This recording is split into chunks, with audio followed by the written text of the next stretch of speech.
Алдымен мен нені армандаймын дегеннен гөрі балалар нені армандайды деген сұраққа тереңінен жауап берген дұрыс деп ойлаймын. Мені мазалап тұрған сұрақ осы. Өткен күннің тарихын білу біздің парызымыз, болашақты бағындыру да біздің парызымыз. Барлығы мына біздің қолымызда. Шынымен ойлана келсек, өткен ғасырдың балалары, жаңа ғасырдың қариялары. Бұлай деуімнің себебі, соғыс заманында балалардың көп арманы болған жоқ.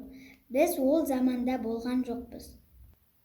Сол заманның балаларының тағдырын көркем әдебиеттен, көркем фильмдерден көрген кезде біздің жанымыз ашиды. Олар соғыста жүрген аталарына, әжелеріне, әкелеріне хат жазу үшін сауатты болсам екен деп армандады.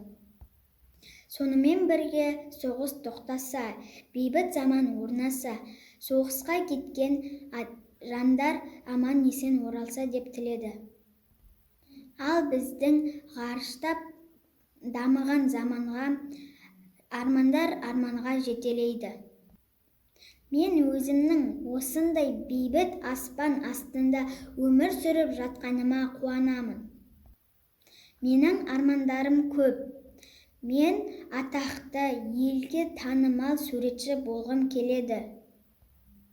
Менің салған суреттеріме адамдар тамсана қарап, жоғары баға берсе деймін. Менің салған киім үлгілерім атақты брендке ие болса деймін. Медина Сақтағанова, Әлия Туман, Нұршақ апаларым сияқты өзімнің жеке жеткізген Еркеназ Жеткізгенова атты бренд киімдерім шықса деймін. Сол жетістіктерінің арқасында көптеген шетелдерді көру менің арманым. Армандар орындалады. Сәнгер суретші Жеткізгенова Еркеназдың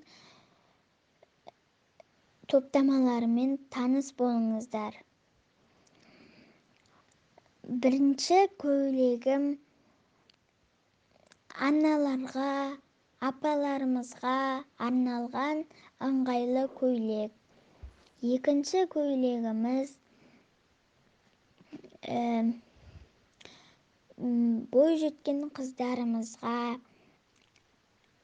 өте сәнді үлгідегі көйлек.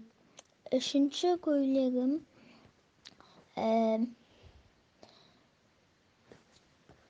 ол бір досымыздың туған күніне барғанда киюге ыңғайлы көйлек. Төртінші көйлегім бір тойға барғанда киюге ыңғайлы көйлек.